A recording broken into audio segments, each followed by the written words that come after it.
Dr. Eminem Ziansharif from Sétif One University. Very happy, very glad to be here for another time. I appreciate very, very much this very homey atmosphere.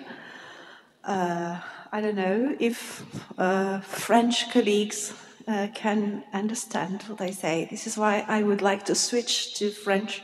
This is just to make all people present here understand what we say. Right. I'm responsible of the English section at the intensive center at Sétif. Donc, je suis responsable de la section anglais au SAIL de Sétif et peut-être, contrairement à mes collègues, moi je voudrais parler directement de la réalité en connaissance de cause, c'est-à-dire ce qui se passe réellement dans ces SAIL. Nous avons construit ce SAIL depuis la bâtisse jusqu'à ce qu'il est maintenant. Et je vous dis, bon, il y a eu beaucoup de difficultés, mais la motivation des étudiants, des inscrits, vous pousse à travailler sans relâche. Tellement la demande est énorme sur l'enseignement, notamment de la langue anglaise. Donc, on parle de l'enseignement à distance. Moi, je parle des contraintes. Moi, je parle des problèmes. Je parle des difficultés que nous rencontrons à faire déjà, à convaincre les étudiants d'étudier l'anglais à distance, ce qui n'est pas facile du tout. Je suis à l'université, c'est Sétif 1, c'est une université technologique, donc j'appartiens à l'Institut d'architecture et des sciences de la Terre, donc j'enseigne l'anglais, notamment ESP, c'est-à-dire l'anglais pour l'architecture, mais bizarrement, les étudiants réclament un anglais de communication. Ils disent merci, gardez vos termes scientifiques, gardez vos termes de spécialité, nous les connaissons. Ce dont nous avons besoin, les vrais besoins des étudiants, c'est comment participer dans un colloque, comment communiquer, comment poser des questions, comment répondre, comment inviter nos amis à prendre un café, aller manger. Et c'est des études, c'est des questionnaires que nous avons soumis aux étudiants, c'est-à-dire je ne parle pas comme ça en général. Pour l'enseignement à distance, pardon, je reprends ma petite expérience à l'Institut d'architecture. Bizarrement, il y a deux ans, une note est tombée du ministère. L'anglais, pour les filières technologiques, est devenu un module transversal et donc s'enseigne online. C'est-à-dire le seul espace, la seule opportunité pour les étudiants de communiquer en anglais, on l'a supprimé. Bizarrement, les réclamations des étudiants au niveau des CP, c'est de reprendre les cours présentiels. C'est-à-dire de ne pas tenir compte de cette circulaire et de reprendre les cours en présentiel. Donc pourquoi présentiel versus online? Nous rencontrons beaucoup de problèmes de par la particularité de l'enseignement de la langue. La langue, ce n'est pas un module comme de l'histoire ou de découverte. La langue, on a besoin de communication. Et la communication, c'est face-to-face. Donc, les obstacles s'adressent à des dimensions diverses. Nous avons, premièrement, c'est des obstacles pour la compréhension et la conceptualisation des actions et interactions. Nous avons besoin d'agir et d'interagir en faisant un cours de langue. Cette interaction est pratiquement ou quasiment absente quand il s'agit de cours online.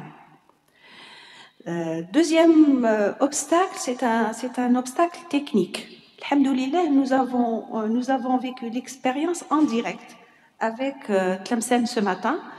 Il y a eu une énorme difficulté à se connecter, impossibilité de projeter le cours.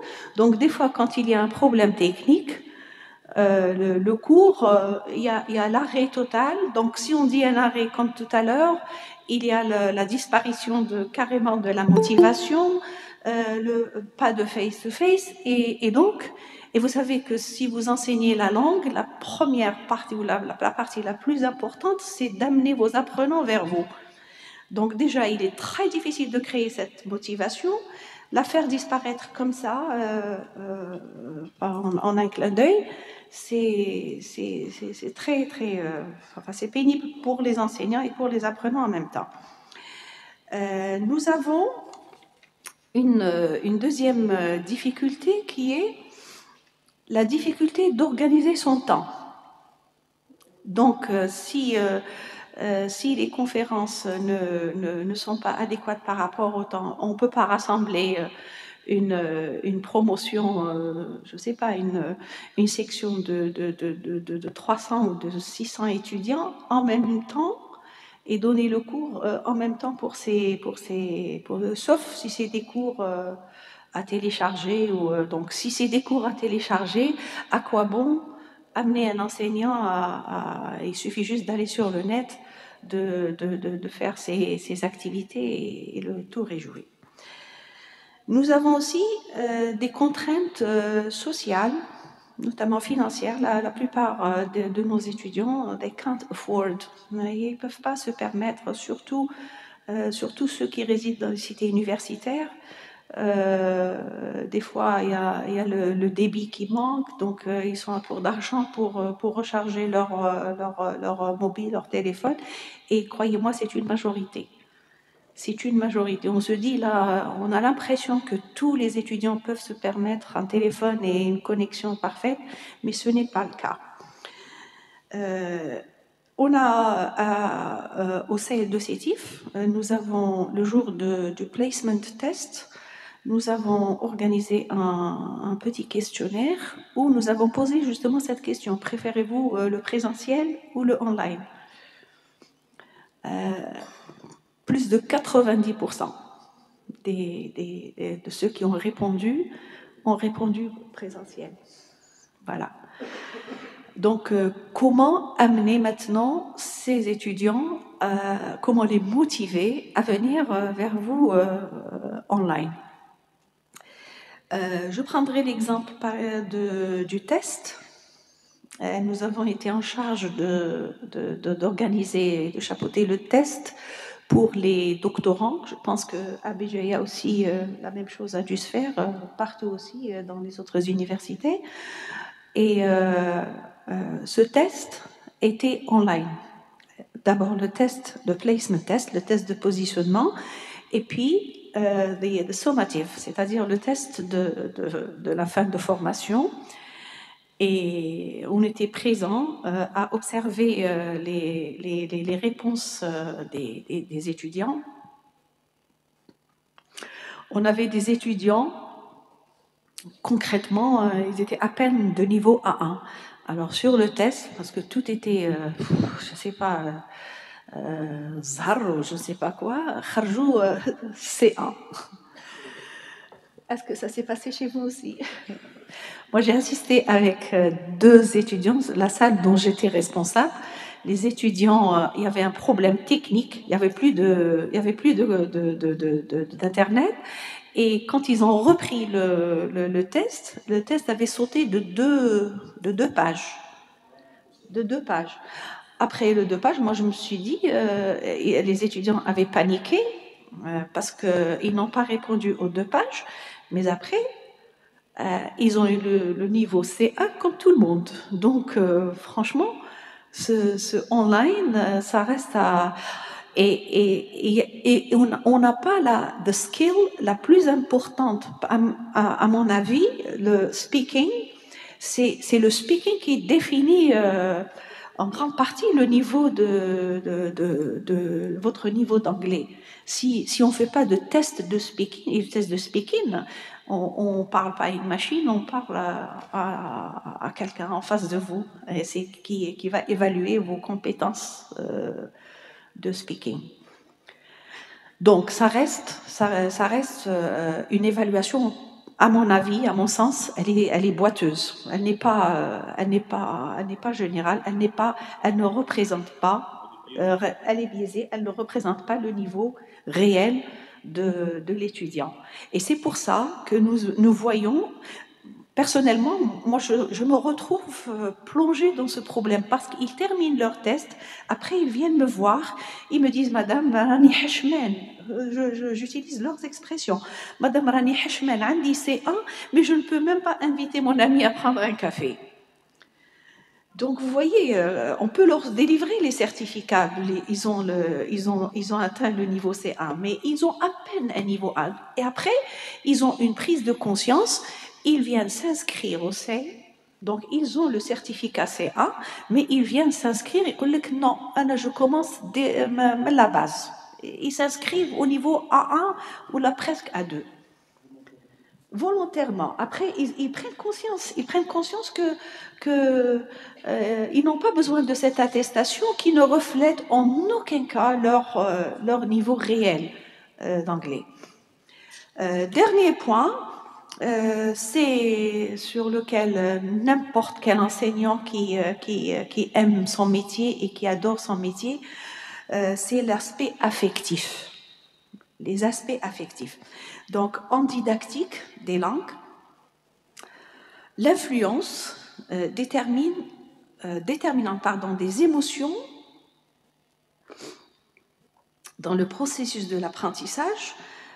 On parle de motivation pour apprendre une langue étrangère en situation académique peut être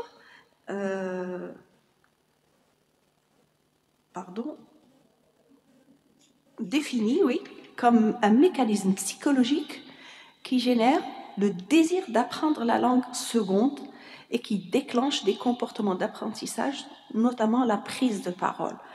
La prise de parole, vous avez tous eu en tant que professeur de langue, enseignant de langue, vous avez tous eu des apprenants qui ont ce blocage affectif pour prendre la parole, et on fait toujours appel à votre expérience, à vos compétences pour mettre cet apprenant à l'aise et pouvoir s'exprimer. Quel est notre problème scolaire, c'est-à-dire l'éducation nationale? Moi, j'étais enseignante au lycée pendant plus de 23 ans et j'ai été, alhamdoulilah, inspectrice. Donc, j'ai vu à peu près le cycle inspectrice de l'éducation nationale. Je voyais comment programmer, comment instaurer ce syllabus pour les enfants au CEM et au lycée.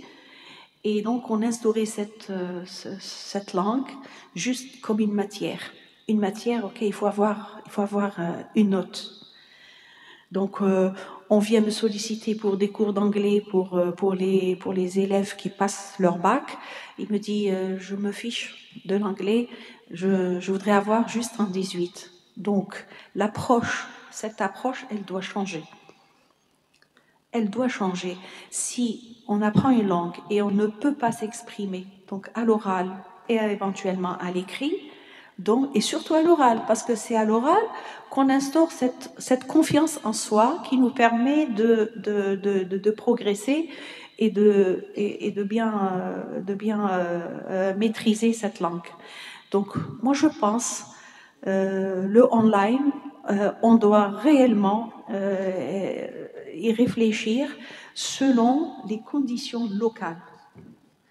Merci à vous et je remercie. Je pense que je suis dans les larmes.